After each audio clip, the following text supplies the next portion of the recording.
गरुड़ वाहन भगवान विष्णु से दर्शन की प्रार्थना। जिन परमात्मा से ये ब्रह्मा आदि रूप जगत प्रकट होता है और संपूर्ण जगत के कारणभूत जिन परमेश्वर में ये समस्त संसार स्थित है तथा अंत काल में ये समस्त जगत जिनमें लीन हो जाता है, वे दीनबंधु भगवान आज मेरे नेत्रों के समक्ष दर्शन दे।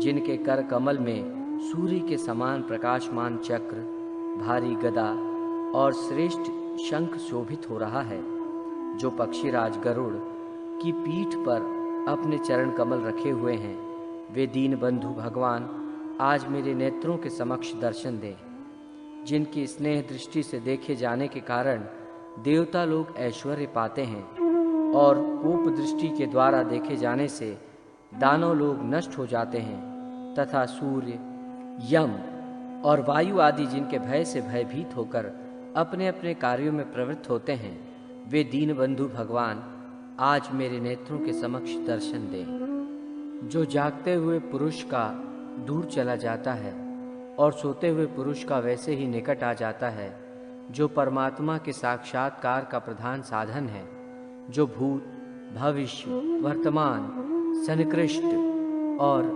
व्यवहित पदार्थों का एकमात्र ज्ञाता है, और जो विषयों का ज्ञान प्राप्त करने वाले स्रोत आदि इंद्रियों का एकमात्र प्रकाशक और प्रवर्तक है, मेरा वो मन कल्याणकारी भगवत संबंधी संकल्प से युक्त हो।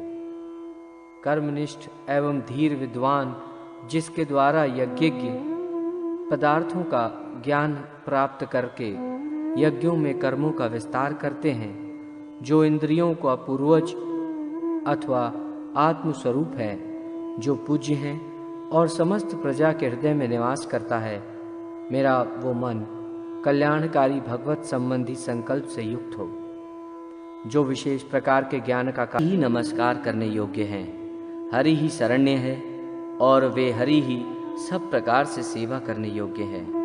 ये गरुड़ महापुराण बड़ा ही पवित्र और पुण्यदायक है। ये सभी पापों का विनाशक एवं सुनने वालों की समस्त कामनाओं का पूरक है। इसका सदैव श्रवण करना चाहिए। जो मनुष्य इस महापुराण को सुनता या इसका पाठ करता है, वो निष्पाप होकर यमराज की भयंकर यातनाओं को तोड़कर स्वर्ग को प्राप्त करता है। गरुड़ पुराण सिंहावलोकन।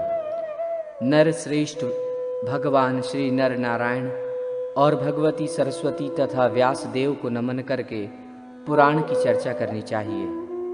पुराण वाग्दम्य में गरुड़ पुराण का महत्वपूर्ण स्थान है, क्योंकि सर्वप्रथम परब्रह्म परमात्म प्रभु साक्षात भगवान विष्णु ने ब्रह्मादि देवताओं सहित देव देवेश्वर भगवान रुद्रदेव को सभी शास्त्रों में सारभूत तथा महान अर्थ बताने वाले इस गरुड़ महापुराण को सुनाया था। एक बार तीर्थ यात्रा के प्रसंग में सर्वशास्त्र परांगत शांत चित्त महात्मा सूत जी नैमिषारण्य में पधारे। वहाँ शौनकादि ऋषि मुनियों ने उनकी पूजा की और जिज्ञासा रूप में कुछ प्रश्न भी किए। प्रश्नों के समाधान में सूत जी ने गरुड़ महापुराण की कथा उन ऋषि महर्षियों को सुनाई। सूत जी ने ये कथा भगवान व्यास जी से सुनी थी। व्यास जी को ये कथा पितामह ब्रह्मा से प्राप्त हुई। वास्तव में मूल रूप से इस महापुराण को गरुड़ जी ने कश्यप ऋषि को सुनाया था। प्राचीन काल में पृथ्वी पर पक्षीराज गरुड़ ने तपस्या के द्वारा भगवान विष्णु की आराधना की, जिससे संतुष्ट होकर प्रभु ने अभिष्ट वर मांगने के लिए कहा। गरुड़ ने भगवान से निवेदन किया कि नागों ने मेरी माता विनता को दासी बना लिया है। हे देव, आप प्रसन्न होकर मुझे ये वरदान प्रदान करें कि मैं उनको जीतकर अमृत प्राप्त करने में समर्थ हो सकूं और माँ को नागों की माता कद्रु की दासता से मुक्त करा सकूं। मैं आपका वाहन बनूं और नागों को निदीर्ण करने में समर्थ हो सकूं, तथा जिस प्रकार पुराण संहिता का रचनाकार हो सकूं, वैसा ही करने की कृपा करें। भगवान श्री हरि ने पक्षीराज गरुड़ को ये अभिष्ट वरदान प्रदान किए तथा कहा कि आप अत्यंत शक्ति संपन्न होकर मेरे वाहन बनेंगे विषयों के विनाश की शक्ति भी आपको प्राप्त होगी। मेरी कृपा से आप मेरे ही महात्म को कहने वाली पुराण संहिता का प्रणयन करेंगे। जैसा मेरा स्वरूप कहा गया है वैसा ही आप में भी प्रकट होगा। आपके द्वारा प्रणीत ये पुराण संहिता आपके गरुड़ नाम से लोक में प्रसिद्ध होगी। हे विनतासुत, जिस प्रकार देव देवों के मध्य में मैं ऐश्वर्य और श्री रूप में विख्यात हूँ, उसी प्रकार हे गरुड़, सभी पुराणों में ये गरुड़ महापुराण भी ख्याति अर्जित करेगा। जैसे विश्व में मेरा कीर्तन होता है वैसे ही गरुड़ नाम से आपका भी संकीर्तन होगा। हे पक्षी श्रेष्ठ, आप मेरा ध्यान करके उस पुराण का प्रणयन करें। भगवान के द्वारा ये वरदान दिए जाने के बाद इसी संबंध में कश्यप ऋषि के द्वारा पूछे जाने पर गरुड़ ने इसी पुराण को उन्हें सुनाया। कश्यप ने इस गरुड़ महापुराण का श्रवण करके गारुड़ी विद्या के बल से एक जले हुए वृक्ष को भी जीवित कर दिया था। गरुड़ ने स्वयं भी इसी विद्या के द्वारा अनेक प्राणियों को जीवित किया था। इस महापुराण के प्रारंभ में सर्ग वर्णन किया गया है। तदनंतर देवार्चन की विधियां प्रस्तुत की गई है। विष्णु पंजर स्तोत्र कहा गया है जो जीवों के लिए अत्यंत कल्याणकारी है। इसके बाद भोग और मोक्ष को प्रदान करने वाले ध्यान योग का वर्णन किया गया है। मैं जगत का साक्षी, जगत का नियंता और परमानंद स्वरूप हूँ। जागृत, स्वप्न और सुषुप्ति, इन सभी अवस्थाओं में जगत का साक्षी होते हुए भी मैं इन अवस्थाओं से रहित हूँ। मैं ही तुरीय ब्रह्म और विधाता हूँ। मैं ही दृग्रूप अर्थात समस्त प्रपंच का दृष्टा, दृष्ट एवं दृष्टि हूँ। मैं ही निर्गुण, मुक्त, बुद्ध, शुद्ध, प्रबुद्ध, अजर, सर्वव्यापी, सत्य स्वरूप एवं शिव स्वरूप परमात्मा हूँ। इस प्रकार जो विद्वान इन परम पद परमेश्वर का ध्यान करता है वे निश्चय ही ईश्वर का साम रूप प्राप्त कर लेता है। ये स्वयं श्री हरि भूत भावन भगवान शंकर से कहते हैं कि हे श्रुवत शंकर, आपसे ही इस ध्यान योग की चर्चा मैंने की है। जो व्यक्ति सदैव इस ध्यान योग का पाठ मनन चिंतन करता है वो विष्णु लोक को प्राप्त करता है। भगवान रुद्र जी पूछते हैं, हे प्रभु, मनुष्य किस मंत्र का जाप करके इस अथाह संसार सागर से पार हो सकता है? इस पर श्री हरि ने उत्तर दिया कि परब्रह्म परमात्मा नित्य परमेश्वर भगवान विष्णु की सहस्त्र नाम से स्तुति करने पर मनुष्य भव सागर को पार कर सकता है। इस क्रम से समस्त पापों का विनष्ट करने वाले विष्णु सहस्त्र नाम स्तोत्र को भगवान ने उन्हें सुनाया। ये विष्णु सहस्त्र नाम इस पुराण में प्रस्तुत हैं, जो अन्य विष्णु सहस्त्र नामों से भिन्न है। भगवान विष्णु की आराधना के बाद भगवान सूर्य की पूजा का भी वर्णन मिलता है। तदनंतर जीवों का उद्धार करने वाली पुण्य प्रदायिनी सर्वदेवमय मृत्युंजय पूजा का निरूपण हुआ है तथा मृत्युंजय जप की महिमा भी प्रस्तुत की गई है। ये मंत्र मृत्यु और दरिद्रता का मर्दन करने वाला है तथा शिव, विष्णु, सूर्य आदि सभी देवों का कारणभूत है। ओम जुम सह, ये महामंत्र अमृतेश के नाम से कहा जाता है। इस मंत्र का जप करने से प्राणी संपूर्ण पापों से छूट जाता है और मृत्यु रहित हो जाता है, अर्थात मृत्यु के समान होने वाले उसके कष्ट दूर हो जाते हैं। भगवान मृत्युंजय श्वेत कमल के ऊपर बैठे हुए वरद हस्त तथा अभय मुद्रा धारण किए रहते हैं। तात्पर्य ये है कि उनके हाथ में एक अभय मुद्रा है और एक हाथ में वरद मुद्रा, दो हाथों में अमृत कलश है। इस रूप में अमृतेश्वर का ध्यान करने के साथ ही भगवान के वामांग में स्थित अमृत भाषिणी अमृता देवी का भी ध्यान करना चाहिए। देवी के दाएं हाथ में कलश और बाएं हाथ में कमल सुशोभित रहता है। इस महापुराण में प्राणेश्वरी विद्या का निरूपण किया गया है। सर्पों के विष हरने के उपाय तथा दुष्ट उपद्रवों को दूर करने के मंत्र दिए गए हैं। पंचवक्त्र पूजन, शिवार्चन विधि, भगवती त्रिपुरा तथा गणेश आदि देवों की पूजा विधि प्रस्तुत की गई है। भोग और मोक्ष प्रदान करने वाली श्री गोपाल की तथा भगवान श्रीधर विष्णु की पूजा का भी वर्णन किया गया है। इसके साथ श्रीधर विष्णु का ध्यान तथा उनकी स्तुति प्रस्तुत की गई है। पंचतत्वार्चन विधि, सुदर्शन चक्र पूजा विधि, भगवान हयग्रीव के पूजन की विधि, देवी दुर्गा का स्वरूप, सूर्य ध्यान तथा माहेश्वरी पूजन विधि प्रस्तुत की गई है। तदनंतर ब्रह्म मूर्ति के ध्यान का निरूपण किया गया है। हृदय कमल की कर्णिका के मध्य विराजमान रहने वाले शंख, चक्र, गदा और कमल से सुशोभित तथा श्रीवत्स, कौस्तुभ मणि, वनमाला एवं लक्ष्मी से विशोभित, नित्य शुद्ध, ऐश्वर्य संपन्न, सत्य, परमानंद स्वरूप, आत्म स्वरूप, परब्रह्म तथा परम ज्योति स्वरूप हैं। ऐसे वे परमेश्वर ध्यान के योग्य हैं तथा पूजनीय हैं।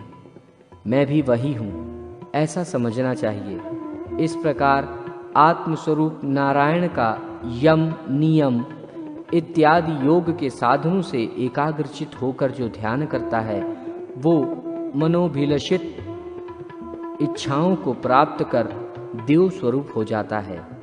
यदि निष्काम होकर उन हरि की मूर्ति का ध्यान और स्वतन करे तो मुक्ति प्राप्त हो जाती है।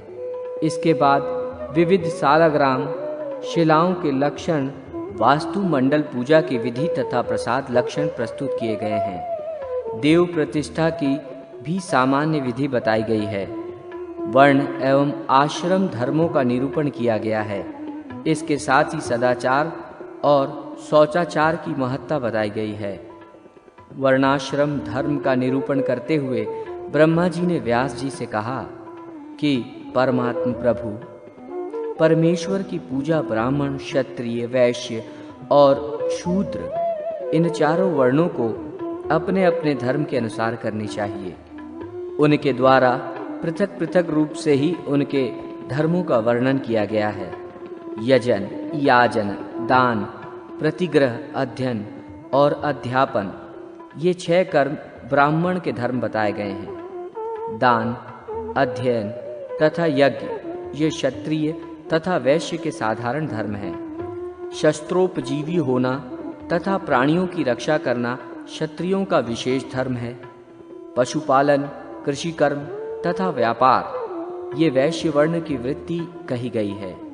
द्विजाति की सेवा शूद्र का कर्तव्य माना गया है। शिल्पकारी उनकी आजीविका कही गई है।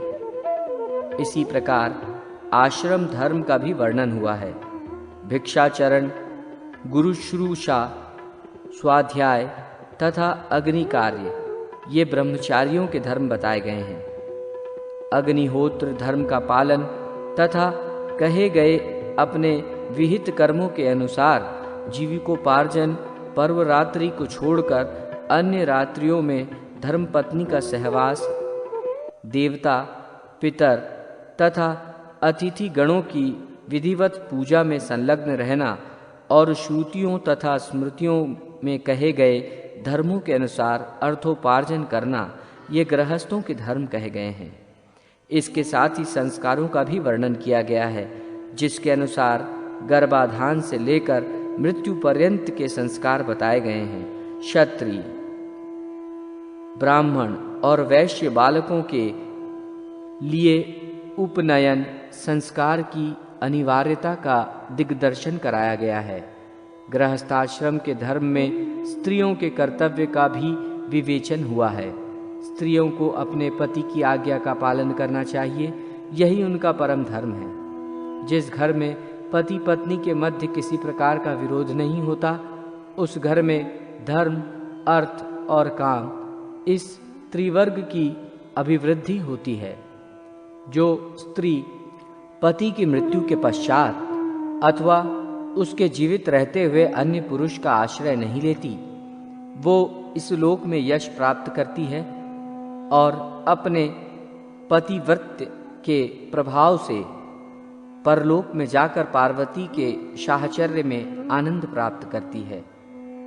अग्निहोत्र का पालन, पृथ्वी पर शयन, मृगचर्म का धारण, वन में निवास, दूध, मूल, फल तथा निवार का भक्षण, निषिद्ध कर्म का परित्याग, त्रिकाल संध्या, ब्रह्मचर्य का पालन और देवता तथा अतिथि की पूजा, ये वानप्रस्थी का धर्म है।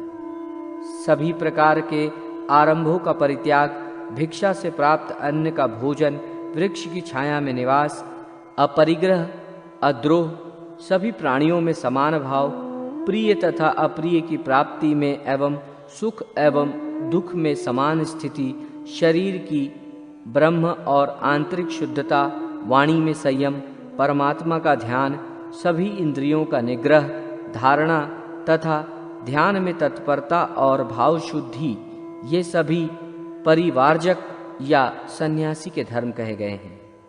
इसके साथ ही अहिंसा, प्रिय और सत्य वचन, पवित्रता, क्षमा तथा दया सभी आश्रमों का और वर्णों का सामान्य धर्म कहा गया है। सदाचार और शौचाचार का निरूपण करते हुए सूत जी शौनक आदि ऋषियों से कहते हैं कि श्रुति, वेद और स्मृति धर्मशास्त्र का भली प्रकार से अध्ययन करके श्रुति प्रतिपादित धर्म का पालन करना चाहिए, क्योंकि श्रुति ही सब कर्मों का मूल है। श्रुति में कहा गया धर्म परम धर्म है। स्मृति और शास्त्र से प्रतिपादित धर्म अपर धर्म है। यदि उपलब्ध श्रुतियों में कोई कर्म ज्ञात नहीं हो रहा है तो उसको स्मृति शास्त्र के अनुसार जानकर करना चाहिए, क्योंकि स्मृति शास्त्र भी श्रुति मूलक होने के कारण ही मर्म के बोध में प्रमाण माने जाते हैं। कर्म मार्ग का दर्शन कराने के लिए श्रुति और स्मृति ये नेत्र स्वरूप हैं। यदि इन दोनों से दिशा निर्देश नहीं मिल पाता तो सदाचार, शिष्टाचार, धर्म का पालन करना चाहिए। इस प्रकार श्रुति, स्मृति और शिष्टाचार से प्राप्त धर्म ये तीन प्रकार के सनातन धर्म हैं। सत्य, दान, दया, निर्लोभता, विद्या, यज्ञ, पूजा और इंद्रिय दमन, ये 8 शिष्टाचार के पवित्र लक्षण कहे गए हैं। यहाँ प्रातःकाल जागने से लेकर रात्रि में सोने तक पालन करने योग्य गृहस्थ के धर्म का वर्णन भी हुआ है। गृहस्थ को ब्रह्म मुहूर्त में निंद्रा का परित्याग करके धर्म और अर्थ का भली भांति चिंतन करना चाहिए। शौच आदि क्रियाओं से निवृत्त होकर दंत धावन, स्नान करके समाहित चित्त होकर संध्योपासन, तर्पण, देवार्चन आदि नित्य क्रिया संपन्न करनी चाहिए। शौचादि क्रियाओं की शुद्धि का विस्तृत वर्णन यहाँ हुआ है। शुद्धि 2 प्रकार की है। पहली ब्राह्म्य तथा दूसरी आभ्यंतरिक। मिट्टी तथा जल से की जाने वाली ब्राह्म्य शुद्धि और भावों की शुद्धि आभ्यंतरिक शुद्धि मानी गई है। आचमन को शुद्धि का प्रमुख अंग माना गया है। दृष्ट और अदृष्ट दोनों प्रकार का हित संपादन होने के कारण प्रातः काल के स्नान की अत्यधिक प्रशंसा की गई है। शरीर अत्यंत मलिन है, उसमें स्थित 9 छिद्रों से सदैव मल निकलता रहता है। अतः प्रातः काल का स्नान शरीर की शुद्धि का हेतु, मन को प्रसन्न रखने वाला तथा रूप और सौभाग्य की वृद्धि करने वाला है। ये शोक और दुख का विनाशक है। गंगा स्नान की विशेष महिमा है। गंगा स्नान से सर्वविध पापों का नाश होता है। शास्त्रों में 3 करोड़ मंदेह नामक राक्षस माने गए हैं। वे दुरात्मा राक्षस सदैव प्रातः काल उदित हो रहे सूर्य देव को खा जाने की इच्छा रखते हैं। अतः सूर्य देव से पूर्व स्नान करके संध्योपासन कर्म नहीं करना सूर्य देव का ही घातक है। जो लोग यथाविधि स्नान कर यथाधिकार संध्योपासन करते हैं, वे मंत्र से पवित्र किए गए अनल रूपी अर्ध से उन मंदेह नामक राक्षसों को जला देते हैं। दिन और रात का जो संधि काल है वही संध्या काल होता है। ये संध्या काल सूर्योदय से पूर्व 2 घड़ी पर्यंत रहता है। जो उपासक प्रातः काल नित्य गायत्री मंत्र का जप करता है, वो कमलपत्र की भांति पाप से संलिप्त नहीं होता। इस संसार में 8 मंगल हैं: ब्राह्मण, गौ, अग्नि, हिरण्य, घृत, सूर्य, जल और राजा। सदैव इनका दर्शन और पूजन करना चाहिए तथा यथासाध्य अपने दाहिने करके ही चलना चाहिए। माता, पिता, गुरु, भ्राता, प्रजा, दीन, दुखी, आश्रित जन, अभ्यागत, अतिथि और अग्नि, ये पौष्य वर्ग कहे गए हैं। पौष्य वर्ग का भरण पोषण करना स्वर्ग का प्रशस्त साधन है। अतः मनुष्य को पौष्य वर्ग का पालन पोषण प्रयत्न पूर्वक करना चाहिए।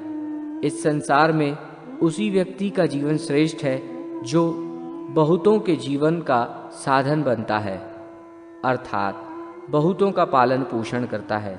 जो मात्र अपने भरण पोषण में लगे रहते हैं, वे जीवित रहते हुए भी मरे हुए के समान हैं, क्योंकि अपना पेट कुत्ता भी पालता है। व्यवहार में अर्थ का अत्यधिक महत्व है। अर्थ उन्हें ही कहते हैं जो हमारे सभी कार्यों की संपन्नता में अनिवार्य रूप से उपयोगी हों। इसी दृष्टि से सभी रत्नों की निधि पृथ्वी, धान्य, पशु, स्त्रियां आदि अर्थ माने जाते हैं। इस तरह अर्थ का महत्व होने पर भी इसके उपार्जन में संयम आवश्यक है। शास्त्र सम्मत विधि से अर्जित धन के लाभांश से सभी लोगों को पितृगण, देवगण तथा ब्राह्मणों की पूजा करनी चाहिए। ये संतुष्ट होकर धनोपार्जन से अज्ञानवश हुए दोष को निसंदेह शांत कर देते हैं। विद्या, शिल्प, वेतन, सेवा, गौरक्षा, व्यापार, कृषि, वृत्ति, भिक्षा और व्याज, ये 10 जीवन व्यापन के साधन हैं। नित्य, नैमित्तिक, काम्य, क्रीडांग, मलापर्षण, मार्जन, आचमन और अवगाहन, ये 8 प्रकार के स्नान बताए गए हैं। प्रातः काल पूजा पाठ आदि धार्मिक कृत्य के लिए स्नान किया जाता है, उसी को नित्य स्नान कहा गया है। चांडाल, शवनिष्ठा तथा रजस्वला आदि के स्पर्श के बाद जो स्नान किया जाता है वो नैमित्तिक कहलाता है। पुष्प आदि नक्षत्रों से जो स्नान किया जाता है उसे काम्य स्नान कहते हैं। इन स्नानों को तीर्थ का अभाव होने पर उष्ण जल अथवा किसी प्रकार की प्राप्त कृत्रिम जल से संपन्न कर लेना चाहिए। भूमि से निकला हुआ जल पवित्र होता है। इस जल की अपेक्षा पर्वत से निकलने वाले झरने का जल पवित्र होता है। इससे भी बढ़कर पवित्र जल सरोवर का है। उसकी अपेक्षा नदी का जल पवित्र है। नदी के जल से तीर्थ जल श्रेष्ठ है। इन सभी जलों की अपेक्षा गंगा का जल परम पवित्र है। गंगा के श्रेष्ठतम जल से जीवन पर्यंत किए गए पापों का विनाश शीघ्र हो जाता है। मनुष्य आचार, सदाचार, शौचाचार से ही सब कुछ प्राप्त कर लेता है। संध्या, स्नान, जप, होम, देव और अतिथि पूजन, इन षटकर्मों को प्रतिदिन करना कर्तव्य है। पंच महायज्ञों में अध्ययन और अध्यापन, ब्रह्म यज्ञ, तर्पण, पितृयज्ञ, होम देव यज्ञ, बलि वैश्व देव, भूत यज्ञ तथा अतिथि का पूजन मनुष्य यज्ञ है। गृहस्थ को दिन का यथा योग्य 5 विभाग करके पितृगण, देवगण की अर्चा और मानवोचित कार्य करना चाहिए। जो मनुष्य अन्न दान करके सर्वप्रथम ब्राह्मण को भोजन कराकर अपने मित्रगणों के साथ स्वयं भोजन करता है, वह देह त्याग के बाद स्वर्गलोक के सुख का अधिकारी बन जाता है। अभ्यक्ष भक्षण, चोरी और अगम्यागमन करने से व्यक्ति का पतन हो जाता है। सदाचार एवं धर्म का पालन करने वाला अधिकारी मनुष्य साक्षात केशव विष्णु ही माना गया है। कलयुग में दान धर्म का विशेष महत्व है। सतपात्र में श्रद्धा पूर्वक किए गए अर्थ का प्रतिपादन दान कहलाता है। इस लोक में ये दान भोग अथवा परलोक में मोक्ष प्रदान कराने वाला है। मनुष्य को चाहिए कि वह न्यायपूर्वक अर्थ का उपार्जन करे, क्योंकि न्यायपूर्वक उपार्जित अर्थ का ही दान भोग सफल होता है। जल से तृप्ति, अन्नदान से अक्षय सुख, तिलदान से अभीष्ट संतान, दीपदान से उत्तम नेत्र, भूमिदान से समस्त अभिलषित पदार्थ, सुवर्ण दान से दीर्घायु, ग्रहदान से उत्तम भवन तथा रजत दान से उत्तम रूप की प्राप्ति होती है।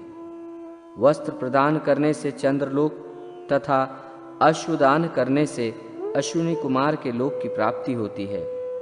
वृषभ का दान देने से विपुल संपत्ति और गोदान से सूर्य लोक की प्राप्ति होती है। यान और सैया का दान करने पर भार्या भयभीत को अभय प्रदान करने से ऐश्वर्य की प्राप्ति होती है। धान्य दान से शाश्वत अविनाशी सुख तथा वेदाध्यापन से ब्रह्मा का सानिध्य लाभ होता है। गाय को घास देने से पापों से मुक्ति हो जाती है। ईंधन के लिए काष्ठ आदि का दान करने से व्यक्ति प्रदीप्त अग्नि के समान तेजस्वी हो जाता है। रोगियों के रोग शांति के लिए औषधि, तेल आदि पदार्थ एवं भोजन देने वाला मनुष्य रोग रहित, सुखी और दीर्घायु हो जाता है। जो मनुष्य परलोक में अक्षय सुख की अभिलाषा रखता है, उसे अपने लिए संसार या घर में जो वस्तु सर्वाधिक प्रिय है, उस वस्तु का दान गुणवान ब्राह्मण को करना चाहिए। दान धर्म से बढ़कर श्रेष्ठ धर्म इस संसार में प्राणियों के लिए कोई दूसरा नहीं है। गौ, ब्राह्मण, अग्नि तथा देवों को दिए जाने वाले दान से जो मनुष्य मोहवश दूसरों को रोकता है, वो पापी तिर्यक पक्षी की योनि को प्राप्त करता है। दान धर्म के बाद प्रायश्चित का निरूपण किया गया है। ब्रह्म हत्या, मदिरापान, स्वर्ण की चोरी और गुरुपत्नी गमन, ये 4 महापाप कहे गए हैं। इन सभी का साथ करने वाला 5वां महापात ही होता है। गौहत्या आदि जो अन्य पाप हैं, वे उपपातक में माने गए हैं। इन सभी पापों का प्रायश्चित विधान यहाँ प्रस्तुत किया गया है। इसके अनंतर भारतवर्ष का वर्णन, तीर्थों का वर्णन और उनकी महिमा प्रस्तुत की गई है। ज्योतिष चक्र में वर्णित नक्षत्र, उनके देवता एवं कतिपय शुभ अशुभ योगों तथा मुहूर्तों का वर्णन, ग्रह दशा, यात्रा, शकुन, छींक का फल, ग्रहों के शुभ एवं अशुभ स्थान तथा उनके अनुसार शुभाशुभ फल विवेचन यहाँ प्रस्तुत है। इसी प्रकार लग्न फल, राशियों के चर स्थित आदि भेद, ग्रहों का स्वभाव तथा 7 वारों में किए जाने वाले प्रशस्त कार्य का भी निरूपण किया गया है। सामुद्रिक शास्त्र के अनुसार स्त्री पुरुष के शुभाशुभ लक्षण, मस्तक एवं हस्तरेखा से आयु का परिज्ञान भी यहाँ कराया गया है। स्वरोदन विज्ञान का निरूपण भी हुआ है। तिथि, नक्षत्र आदि व्रतों का निरूपण, चातुर्मास्य व्रत का निरूपण, शिवरात्रि व्रत कथा तथा व्रत विधान, एकादशी महात्म आदि प्रस्तुत किया गया है। इसके अतिरिक्त सूर्यवंश, चंद्रवंश का वर्णन, भविष्य के राजवंश का वर्णन किया गया है। रत्नों के प्रादुर्भाव का आख्यान, वज्र की परीक्षा, पद्मराग, मकरत मणि, इंद्रनील मणि, वैदुर्य मणि, पुष्यराग मणि, वैदुरम मणि, स्फटिक, रुद्राक्ष रत्न, पुलक, ककैर्तन मणि, भीष्मक मणि तथा मुक्ता आदि रत्नों के विविध भेद, लक्षण और परिलक्षण की विधि बताई गई है। गंगा आदि विविध तीर्थों, प्रयाग, वाराणसी, कुरुक्षेत्र, द्वारका, केदार, बद्रिकाश्रम, श्वेतदीप, मायापुरी, हरिद्वार, नैमिषारण्य, पुष्कर, अयोध्या, चित्रकूट, कांजीपुरी, तुंगभद्रा, श्रीशैल, सेतुबंध, रामेश्वर, अमरकंटक, उज्जैनी, मथुरापुरी आदि स्थानों को महातीर्थ कहा गया है। इन पवित्र तीर्थ स्थलों में किया गया स्नान, दान, जप, पूजा, श्राद्ध तथा पिंडदान आदि अक्षय होता है। गया तीर्थ का महात्म तथा गया क्षेत्र में श्रद्धादि करने का फल सविस्तार समारोह पूर्वक यहाँ प्रस्तुत हुआ है। गए नामक असुर की उत्कट तपस्या से संतप्त देवगणों की प्रार्थना पर भगवान विष्णु की गदा से वो असुर मारा गया। उस गयासुर के नाम पर ही गया तीर्थ प्रसिद्ध हुआ। यहाँ गदाधर भगवान विष्णु मुख्य देव के रूप में उपस्थित हैं। गया में श्राद्ध करने से पंच महापापों की निवृत्ति तो होती ही है, इसके साथ ही अन्य संपूर्ण पापों का भी विनाश होता है। जिनकी संस्कार रहित दशा में मृत्यु हो जाती है अथवा जो मनुष्य, पशु या चोर द्वारा मारे जाते हैं, जिनकी मृत्यु सर्प के काटने से होती है, वे सभी गया श्राद्ध के पुण्य से उन्मुक्त होकर स्वर्ग चले जाते हैं। गया में पिंडदान करने मात्र से पितरों को परम गति प्राप्त होती है। गया तीर्थ में पितरों के लिए पिंडदान करने से मनुष्य को जो फल प्राप्त होता है, 100 करोड़ वर्षों में भी उसका वर्णन नहीं किया जा सकता। यहाँ तक कहा गया है कि गया गमन मात्र से ही व्यक्ति पितृ ऋण से मुक्त हो जाता है। कहते हैं गया में भगवान विष्णु पितृ देवता के रूप में विराजमान रहते हैं। पुंडरीकाक्ष उन भगवान जनार्दन का दर्शन करने पर मनुष्य अपने तीनों ऋणों से मुक्त हो जाता है। गया क्षेत्र में कोई ऐसा स्थान नहीं है जहाँ पर तीर्थ नहीं है। 5 कोश के क्षेत्रफल में स्थित गया क्षेत्र में जहाँ तहाँ भी पिंडदान करने वाला मनुष्य अक्षय फल को प्राप्त कर अपने पितृगणों को ब्रह्मलोक प्रदान करता है। प्राचीन काल में रुचि नामक प्रजापति संसार के माया मोह को छोड़कर गृहस्थादिक आश्रमों के नियमों से रहित हो इधर उधर निहंकार भाव से अकेले ही विचरण करने लगे। ये देखकर उनके पितृजनों ने उन्हें गृहस्थाश्रम की महिमा बताते हुए पानी ग्रहण संस्कार को स्वर्ग एवं मोक्ष प्राप्ति का हेतु बताया, क्योंकि गृहस्थ समस्त देवताओं, पितरों, ऋषियों और याचकों की पूजा करके उत्तम लोक को प्राप्त करता है। रुचि ने भी पितरों से अपनी शंकाएं प्रस्तुत की। इसका पितरों ने समुचित उत्तर देते हुए गृहस्थाश्रम के धर्म पालन के लिए रुचि से आग्रह किया। रुचि भी दुविधा में आ गए और उन्होंने तपस्या द्वारा ब्रह्मा को प्रसन्न किया। ब्रह्मा के निर्देश से ऋषि रुचि ने नदी के एकांत तट पर पितरों का तर्पण कर उन्हें संतृप्त किया और पितरों की स्तुतियों से आराधना की। पितृजनों ने संतुष्ट हो प्रकट होकर रुचि को मनोरमा पत्नी तथा पुत्रादि की प्राप्ति करने का वरदान दिया और ये भी कहा कि जो मनुष्य भक्ति पूर्वक इस स्तुति से हम पितरों को संतुष्ट करेगा, उससे प्रसन्न होकर हम लोग उसे उत्तम भोग, आत्म विषयक उत्तम ज्ञान, आयु, आरोग्य तथा पुत्र पौत्रादि प्रदान करेंगे।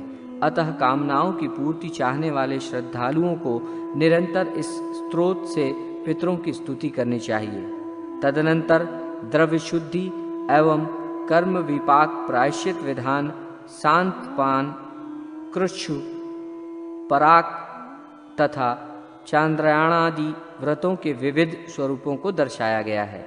इसके साथ ही ऋषि, महर्षि तथा देवताओं द्वारा प्रतिपादित नीति शास्त्र का विवेचन किया गया है, जो सभी के लिए हितकर तथा पुण्य, आयु एवं स्वर्गवादि को प्रदान करने वाला है। जो मनुष्य धर्म, अर्थ, काम और मोक्ष इस पुरुषार्थ चतुष्षष्टि की सिद्धि चाहता है, उसे सदैव सज्जनों की ही संगति करनी चाहिए। दुर्जनों के साथ रहने से इस लोक तथा परलोक में हित संभव नहीं है। दूसरों की निंदा, दूसरों का धन ग्रहण, पराई स्त्री के साथ परिहास तथा पराये घर में निवास कभी नहीं करना चाहिए। मनुष्य को दुर्जनों के संग का परित्याग कर साधुजनों की संगति करनी चाहिए और दिन रात पुण्य का संचय करते हुए नित्य अपनी अनित्यता का स्मरण रखना चाहिए। नरक में निवास करना अच्छा है, किंतु दुष्चरित्र के घर में वास करना उचित नहीं है। नरकवास के कारण पाप विनष्ट हो जाते हैं। किंतु दुष्चरित्र के घर में निवास करने से पाप विनष्ट नहीं होते। जो बाल्यावस्था में विद्याध्ययन नहीं करते, फिर युवावस्था में कामातुर होकर यौवन तथा धन को नष्ट कर देते हैं, वे वृद्धावस्था में चिंता से जलते हुए शिशिर काल में कुहासे से झुलसने वाले कमल के समान संतप्त जीवन व्यतीत करते हैं। इसके बाद राजनीति का वर्णन किया गया है। राजा को सत्यपरायण तथा धर्मपरायण होना चाहिए। जो धार्मिक राजा गौ ब्राह्मण के हित में रत रहता है, वही जितेंद्रिय राजा प्रजा के पालन में समर्थ हो सकता है। जो राजा शास्त्र सम्मत तथा युक्त सिद्धांतों का उल्लंघन करता है, वो निश्चित ही इस लोक तथा परलोक दोनों में नष्ट हो जाता है। सत्य के पालन से धर्म की रक्षा होती है। सदा अभ्यास करने से विद्या की रक्षा होती है। मार्जन के द्वारा पात्र की रक्षा होती है और शील के द्वारा कुल की रक्षा होती है। सत्य पालन रूपी सुचिता, मन शुद्धि, इंद्रिय निग्रह, सभी प्राणियों में दया और जल के प्रक्षालन, ये 5 प्रकार के शौच माने गए हैं।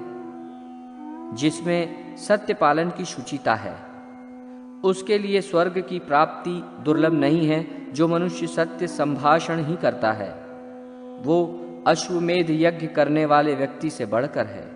जिस व्यक्ति ने एक बार भी हरि इन 2 अक्षरों से युक्त शब्द का उच्चारण कर लिया, वो अपने कटि प्रदेश में परिकर बांधकर मुक्ति प्राप्त करने के लिए तैयार रहता है।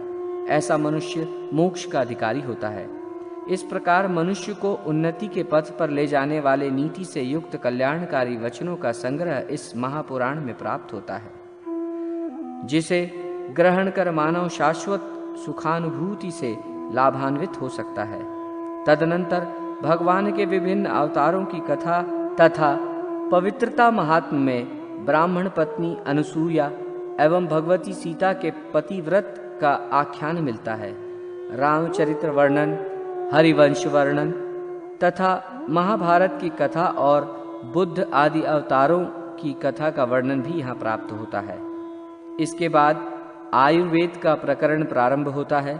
भगवान धन्वंतरि प्रोक्त संपूर्ण आयुर्वेद को अष्टांग आयुर्वेद कहा गया है। ये अर्थवेद का उपवेद है। शारीरिक, मानसिक तथा आगंतुक इस प्रकार से व्याधियां 3 प्रकार की कही गई हैं। प्रस्तुत गुरु पुराण में मुख्य रूप से निदान, स्नान, चिकित्सा स्थान, कल्प स्थान और उत्तर तंत्र में कौमार्य तंत्र एवं भूत विद्या आदि विषयों का ही निरूपण हुआ है। साथ ही गवायुर्वेद, अश्व चिकित्सा, गज चिकित्सा आदि का भी संक्षेप में निर्देश हुआ है। गरुड़ पुराण के आयुर्वेद प्रकरण के प्रथम 20 अध्यायों में निदान स्थान के विषय वर्णित है।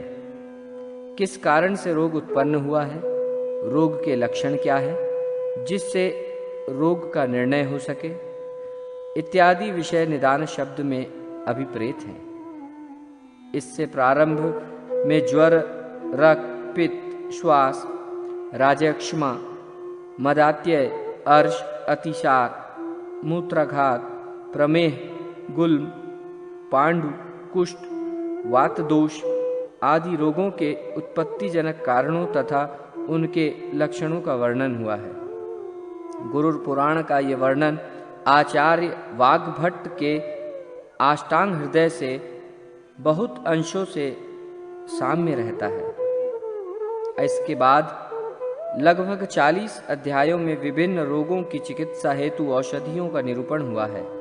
अमुक रोग होने पर अमुक अमुक औषधियों का प्रयोग करना चाहिए। इनके निर्माण की तथा अनुपान आदि की विधि बताई गई है।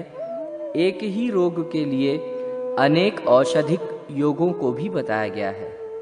आयुर्वेद की औषधियों और वनस्पतियों का वर्णन जो भगवान श्री हरि ने शिव जी से किया था, उसे सुनाने के बाद सूत जी ने शौनकादि ऋषियों को कुमार अर्थात भगवान स्कंद के द्वारा कात्यायन से कहे गए व्याकरण शास्त्र को सुनाया। ये व्याकरण सिद्ध शब्दों के ज्ञान एवं बालकों की व्युत्पत्ति प्रक्रिया को बढ़ाने में सहायक है। इसके अनंतर सूत जी ने अल्प बुद्धि वालों के लिए विशिष्ट बुद्धि की प्राप्ति हेतु मात्रा और वर्ण के भेद के अनुसार छंद विधान को प्रस्तुत किया है। कर्म विपाक का वर्णन। जगत सृष्टि और प्रलय आदि की चक्र गति को जानने वाले विद्वान यदि आध्यात्मिक, आदि दैविक और आदि भौतिक इन तीन सांसारिक तापों को जानकर ज्ञान और वैराग्य का मार्ग स्वीकार कर लेते हैं तो आत्यांतिक लय मोक्ष को प्राप्त करते हैं। सूत जी कर्म विपाक का वर्णन करते हुए कहते हैं कि जीव पाप कर्म करने के कारण नरक लोक में जाता है और पुण्य कर्म के कारण स्वर्ग में। अपने उन पाप पुण्यों के प्रभाव से नरक तथा स्वर्ग में गया प्राणी पुनः नरक और स्वर्ग से लौटकर स्त्रियों के गर्भ में जाता है। गर्भ में विकसित होता हुआ वो जीव 9 मास तक अधोमुख स्थित रहकर 10वें मास में जन्म लेता है। ये जीव बाल्यावस्था, कौमारावस्था, युवावस्था तथा वृद्धावस्था को प्राप्त करता है। इसके बाद पुनः मृत्यु को प्राप्त हो जाता है। इस प्रकार ये जीव इस संसार चक्र में घटी यंत्र के समान घूमता रहता है। जीव नरक भोग करने के पश्चात पाप योनियों में जन्म लेता है। यहाँ पाप योनियों का वर्णन सविस्तार किया गया है। मित्र का अपमान करने वाला गधे की योनि में जन्म लेता है। माता पिता को कष्ट पहुँचाने वाले प्राणी को कछुए की योनि में जाना पड़ता है। जो मनुष्य अपने स्वामी का विश्वसनीय बनकर उसको छल कर जीवन यापन करता है वो व्यामोह में फंसे बंदर की योनि में जाता है। धरोहर रूप में अपने पास रखे हुए पराये धन का अपहरण करने वाला व्यक्ति नरकगामी होता है। नरक से निकलने के बाद वो कृमि योनि में जन्म लेता है।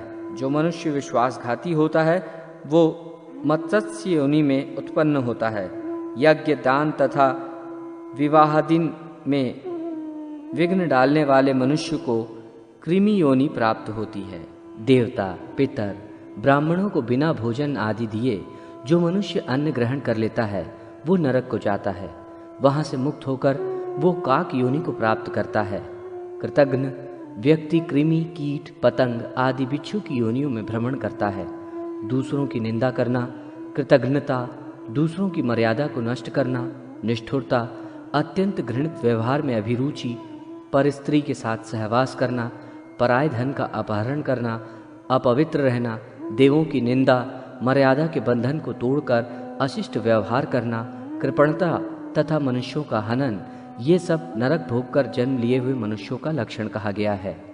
प्राणियों के प्रति दया, सद्भावपूर्ण वार्तालाप, परलोक के लिए सात्विक अनुष्ठान, सत्कार्यों का निष्पादन, सतधर्म का पालन, दूसरों का हितचिंतन, भक्ति की साधना और वेदों में प्रामाण्य बुद्धि, गुरु, देवर्षि और सिद्धीर्षियों की सेवा, साधुजनों द्वारा बताए गए नियमों का पालन, सत्य क्रियाओं का अनुष्ठान तथा प्राणियों के साथ मैत्री भाव, ये स्वर्ग से आए मनुष्यों के लक्षण हैं। जो मनुष्य योग शास्त्र द्वारा बताए गए यम, नियम आदि अष्टायोग के साधन से सत ज्ञान को प्राप्त करता है वो आत्यांतिक फल मोक्ष का अधिकारी बन जाता है। महायोग का वर्णन।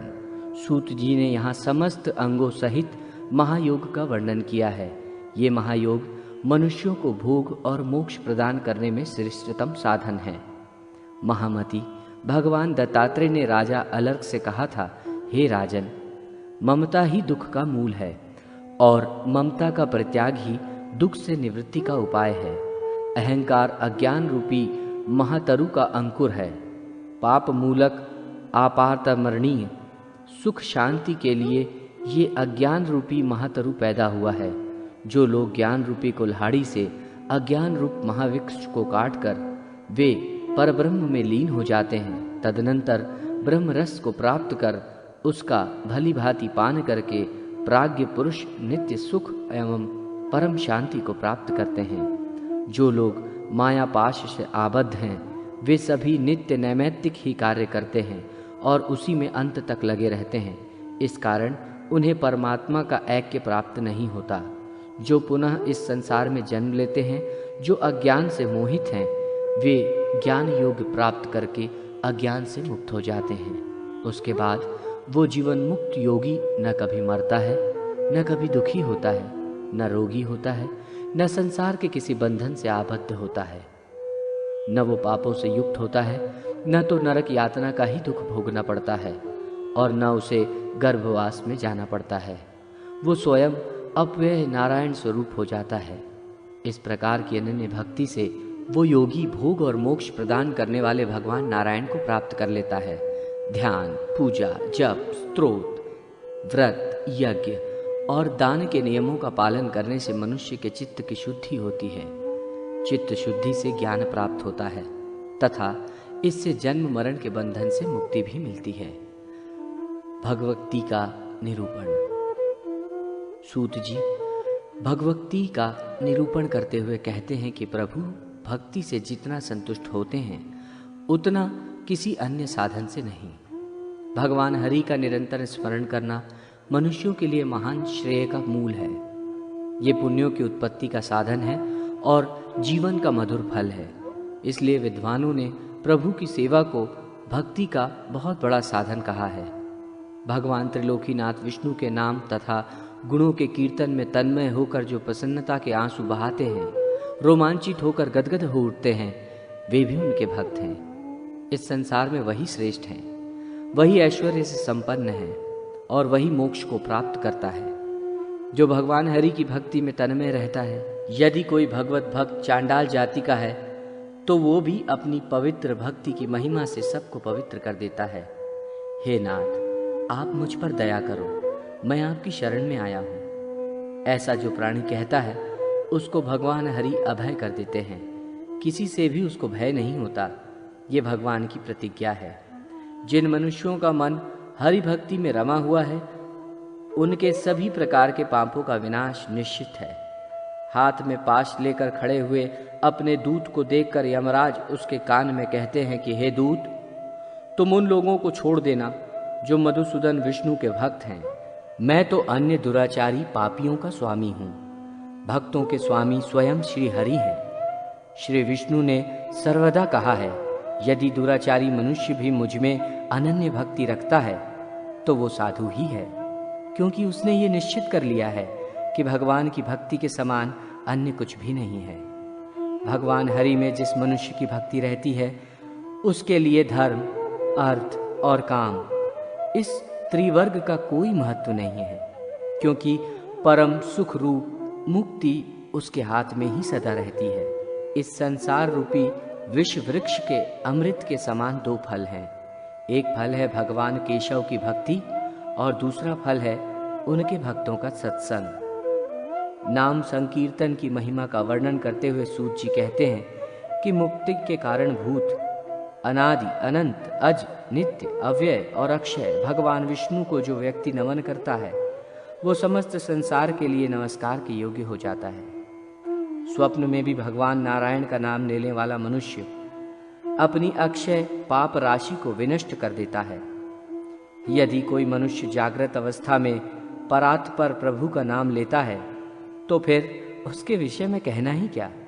हे कृष्ण, हे अच्युत, हे अनंत, हे वासुदेव, आपको नमस्कार है। ऐसा कहकर जो भक्ति भाव से विष्णु को प्रणाम करते हैं वे यमपुरी में नहीं जाते।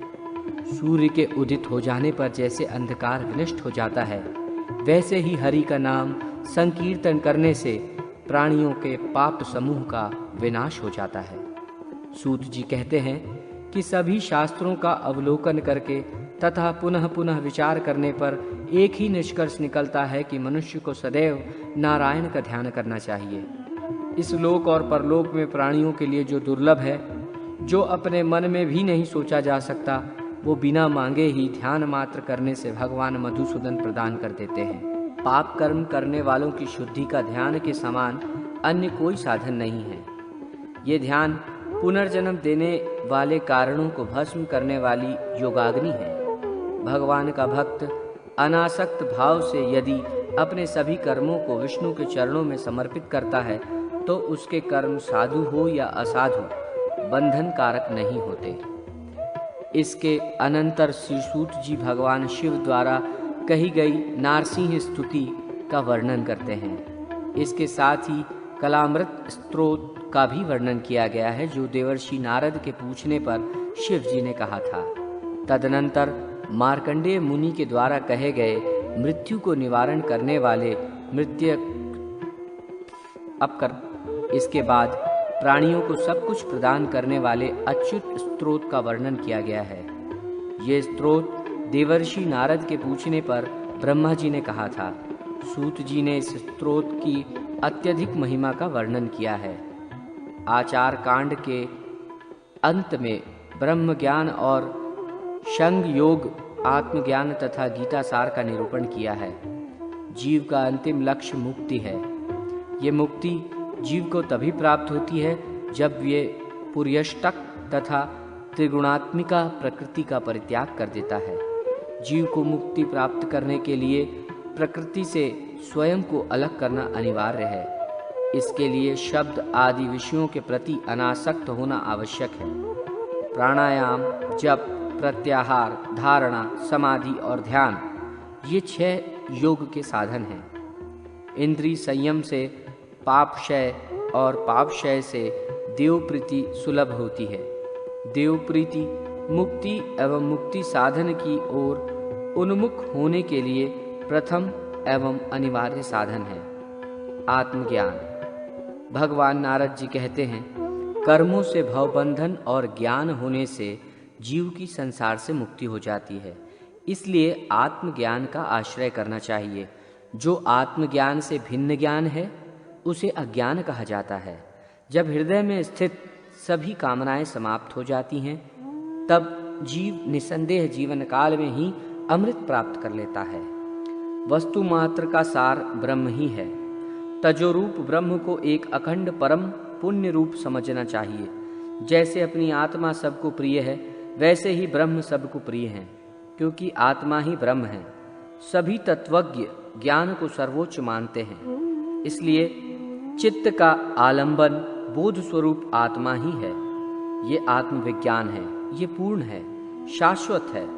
जागते, सोते तथा सुषुप्तावस्था में प्राप्त होने वाला सुख पूर्व सुख रूप ब्रह्म का ही एक शूद्र अंश समझना चाहिए। हे नारद, मैं अनंत हूँ, हमारा ज्ञान भी अनंत है। मैं अपने में पूर्ण हूँ, आत्मा के द्वारा अनुभूत, अतः सुख में मैं ही हूँ। सात्विक, राजस और तामस गुण से संबंधित भावों में मैं ही नित्य परे रहता हूँ। मैं शुद्ध हूँ, अमृत स्वरूप हूँ। मैं ही ब्रह्म हूँ। मैं प्राणियों के हृदय में प्रज्वलित वो ज्योति हूँ जो दीपक के समान उनके अज्ञान रूपी अंधकार को विनष्ट करती रहती है। यही आत्मज्ञान की स्थिति है। गीता सार। गीता सार का वर्णन करते हुए भगवान नारद जी से कहते हैं, हे नारद, आत्म कल्याण ही परम कल्याण है। उस आत्मज्ञान से उत्कृष्ट और कुछ भी नहीं है। आत्मा देह रहित रूप आदि से हीन इंद्रियों में अतीत है।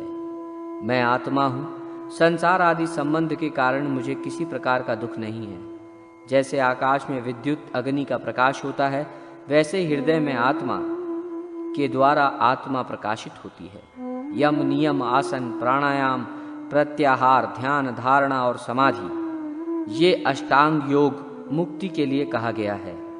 शरीर, मन और वाणी को सदा सभी प्राणियों की हिंसा से निवृत्त रखना चाहिए, क्योंकि अहिंसा ही परम धर्म है और उसी से परम सुख मिलता है। सदा सत्य और प्रिय वचन बोलना चाहिए। कभी भी अप्रिय सत्य नहीं बोलना चाहिए। प्रिय मिथ्या वचन भी नहीं बोलना चाहिए। चोरी से या बलपूर्वक दूसरे के द्रव्य का अपहरण करना स्तेय है। स्तेय कार्य चोरी कभी भी नहीं करनी चाहिए, क्योंकि अस्तेय चोरी न करना ही धर्म का साधन है।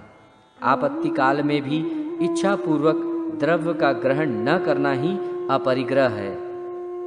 यदीक्षा लाभ तथा अनायास प्राप्ति से संतुष्ट होना ही संतोष है।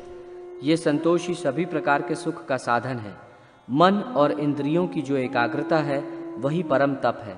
कर्म, मन और वाणी से हरि की स्तुति, नाम स्मरण, पूजा आदि कार्य और हरि के प्रति निश्चला भक्ति को ही ईश्वर का चिंतन कहा जाता है।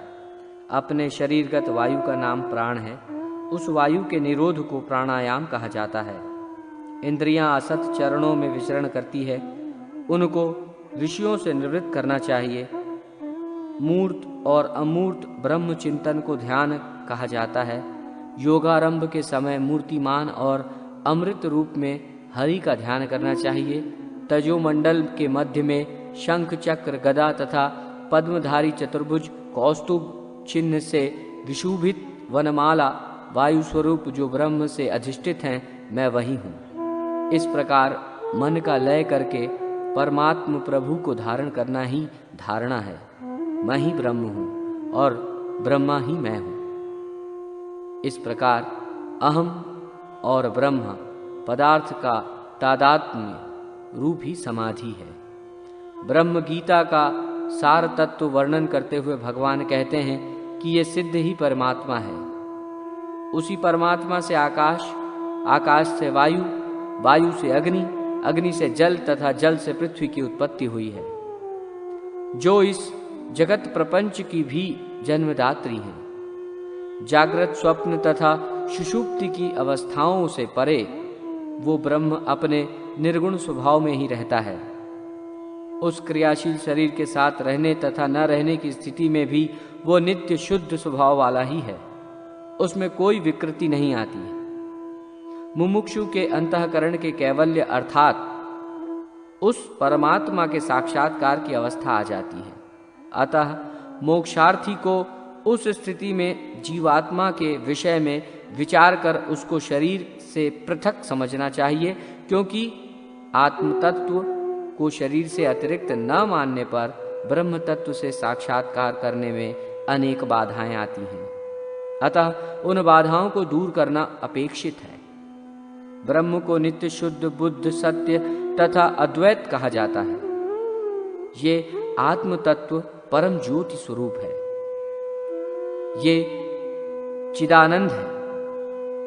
ये सत्य ज्ञान और अनंत है। यही तत्वमसि है, ऐसा वेदों का भी कथन है।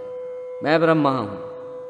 संसारिक विषयों से जो परे रहता है, मैं वही निर्लिप्त देव हूं। मैं तो वही अनादि देवी देवेश्वर परब्रह्म ही हूं, जिसके आदि और अंत का ज्ञान किसी को भी नहीं है। यही गीता का सार है। इसको सुनकर मनुष्य ब्रह्म में लीन हो सकता है, अर्थात उसे जीवन मुक्ति प्राप्त हो सकती है। गरुड़ पुराण का महत्व। आचार कांड के अंतिम अध्याय में गरुड़ पुराण का महत्व वर्णित है। भगवान श्री हरि भूत भावन रुद्र से कहते हैं कि मैंने गरुड़ पुराण का सार भाग आपको सुना दिया, जो भोग एवं मोक्ष प्रदान करने वाला है। ये विद्या, यश, सौंदर्य, लक्ष्मी और आरोग्य आदि का कारक है। जो मनुष्य इसका पाठ करता है या सुनता है, वो सब कुछ जान लेता है और अंत में उसका परम कल्याण हो जाता है। जिस व्यक्ति के घर में ये महापुराण रहता है, उसको इसी जन्म में सब कुछ प्राप्त हो जाता है। इस महापुराण को पढ़ने एवं सुनने से मनुष्य को धर्म, अर्थ, काम और मोक्ष इन चारों पुरुषार्थों की सिद्धि हो जाती है। जो मनुष्य इस पुराण के एक भी श्लोक का पाठ करता है, उसकी अकाल मृत्यु नहीं होती है। पक्षी श्रेष्ठ गरुड़ जी के द्वारा कहा गया ये महापुराण धन्य है। ये सबका कल्याण करने वाला है। धर्मकांड प्रेतकल्प। धर्मकांड में सर्वप्रथम भगवान श्री नारायण को नमस्कार किया गया है। तदनंतर देवक्षेत्र नैमिषारण्य में शौनकादि श्रेष्ठ मुनिगण सूत जी महाराज से प्रश्न करते हैं कि कुछ लोगों का कहना है कि शरीरधारी जीव एक शरीर के बाद दूसरे शरीर का आश्रय ग्रहण करता है, जबकि दूसरे विद्वानों का कहना है कि प्राणी को मृत्यु के पश्चात यमराज की यातनाओं का भोग करने के बाद दूसरे शरीर की प्राप्ति होती है। इन दोनों में क्या सत्य है, ये बताने की कृपा करें। सूत जी महाराज प्रश्न को सुनकर प्रसन्न होते हैं और इस प्रकार कथा का वर्णन करते हैं। एक बार विनीता पुत्र गरुड़ के हृदय में इस ब्रह्मांड के सभी लोगों को देखने की इच्छा हुई। अतः हरि नाम का उच्चारण करते हुए उन्होंने पाताल, पृथ्वी तथा स्वर्ग आदि सभी लोगों का भ्रमण किया। पृथ्वीलोक के दुख से अत्यंत दुखित एवं अशांत चित्त होकर वे पुनः वैकुंठ लोक वापस आ गए। वैकुंठ लोक में मृत्युलोक के समान रजोगुण तथा तमोगुण आदि की प्रवृत्ति नहीं है, केवल शुद्ध सत्व गुण की ही प्रवृत्ति है। वहां राग द्वेष आदि षड्विकार भी नहीं है, किसी का वहां विनाश नहीं होता। वहां भगवान के मनोहारी सुंदर पार्षद उपस्थित हैं। गरुड़ जी ने देखा कि हरि झूले पर विराजमान है।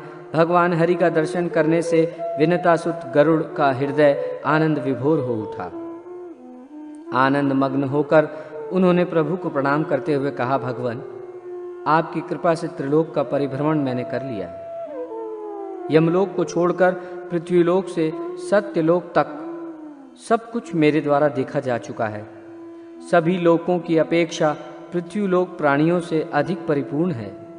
सभी योनियों में मानव योनि ही भोग और मोक्ष का शुभ आश्रय है। अतः सुकृतियों के लिए ऐसा लोक न तो अभी तक बना है और न भविष्य में बनेगा। देवता लोग भी इस लोक की प्रशंसा में गीत गाते हुए कहते हैं कि जो लोग पवित्र भारत भूमि में जन्म लेकर निवास करते हैं वे धन्य हैं। सुरगण भी स्वर्ग एवं अपवर्ग रूप फल की प्राप्ति के लिए पुनः भारत भूमि में मनुष्य रूप में जन्म लेने की इच्छा करते हैं।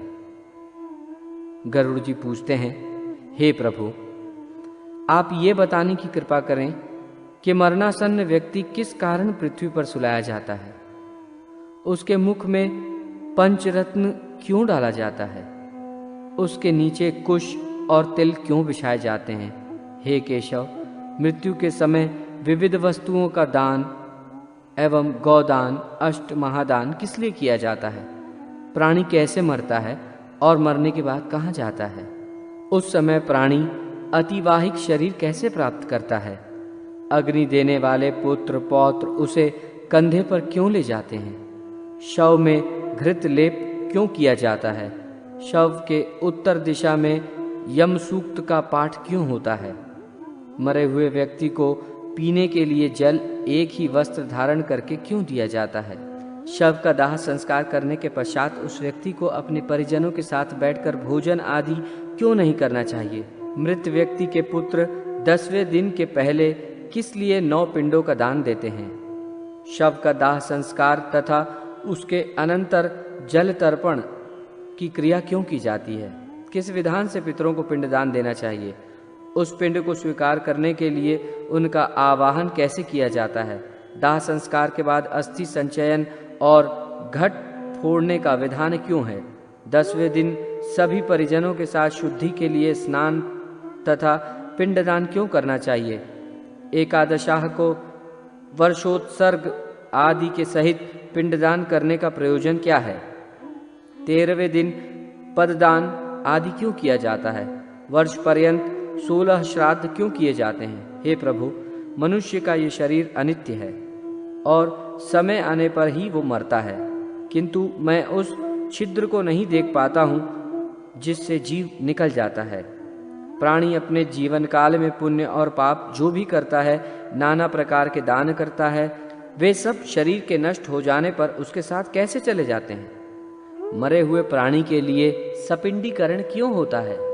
इस कृत्य में प्रेत पिंडी का मिलन किसके साथ किस विधि से होना चाहिए, इसे आप बताने की कृपा करें। जो मनुष्य पापी, दुराचारी अथवा हतबुद्धि है, मरने के बाद वे किस स्थिति को प्राप्त करते हैं? जो पुरुष आत्मघाती, ब्रह्म हत्यारा, स्वर्ण आदि की चोरी करने वाला, मित्रादि के साथ विश्वासघात करने वाला है, उस महापातकी का क्या होता है? हे माधव, यदि शूद्र प्रणव महामंत्र का जप करता है तथा ब्रह्मसूत्र अर्थात यज्ञोपवीत को धारण करता है, तो मृत्यु के बाद उसकी क्या गति होती है? गरुड़ जी कहते हैं कि हे विश्वात्मन, मैंने कौतूहलवश संपूर्ण जगत का भ्रमण किया है। उसमें रहने वाले लोगों को मैंने देखा है कि वे सब दुख में ही डूबे रहते हैं। उनके अनंत कष्टों को देखकर मेरा अंतःकरण पीड़ा से भर गया। स्वर्ग में दैत्यों की शत्रुता से भय है, पृथ्वीलोक में मृत्यु और रोग आदि से तथा अभिष्ट वस्तु से वियोग से लोग दुखी हैं। पाताल लोक में रहने वाले प्राणियों, नाग आदि को मेरे से भय दुख बना रहता है। हे प्रभु, आपके इस वैकुंठ धाम के अतिरिक्त अन्यत्र किसी भी लोक में ऐसी निर्भयता नहीं दिखाई देती। काल के वशीभूत इस जगत की स्थिति स्वप्न की माया के समान असत्य है।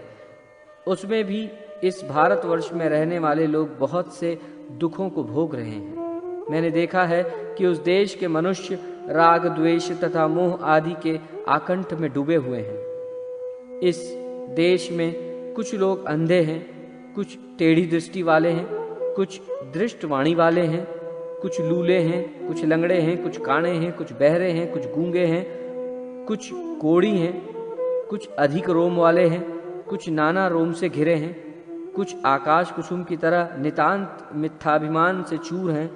उनके विचित्र दोषों को तथा उनकी मृत्यु को देखकर मेरे मन में जिज्ञासा उत्पन्न हो गई कि ये मृत्यु क्या है। इस भारतवर्ष में ये कैसी विचित्रता है। ऋषियों से मैंने पहले ही इस विषय में सामान्यतः यह सुन रखा है कि जिसकी विधि पूर्वक वार्षिक क्रियाएं नहीं होती है उसकी दुर्गति होती है। फिर भी प्रभु, इसकी विशेष जानकारी के लिए मैं आपसे पूछ रहा हूं। हे उपेंद्र, मनुष्य की मृत्यु के समय उसके कल्याण के लिए क्या करना चाहिए, कैसा दान देना चाहिए, मृत्यु और शमशान भूमि तक पहुंचने की कौन सी विधि अपेक्षित है, चिता में शव को जलाने की क्या विधि है, तत्काल अथवा विलंब से उस जीव को कैसे दूसरी देह प्राप्त होती है, यमलोक को जाने वाले के लिए वर्ष पर्यंत कौन सी क्रियाएं करनी चाहिए, दुर्बुद्धि अर्थात दुराचारी व्यक्ति की मृत्यु होने पर उसका प्रायश्चित क्या है, पंचकादि में मृत्यु होने पर पंचक शांति के लिए क्या करना चाहिए। हे देव, आप मेरे ऊपर प्रसन्न हो। आप मेरे इस संपूर्ण भ्रम को विनष्ट करने में समर्थ हैं। मैंने आपसे ये सब लोक मंगल की कामना से पूछा है, मुझे बताने की कृपा करें।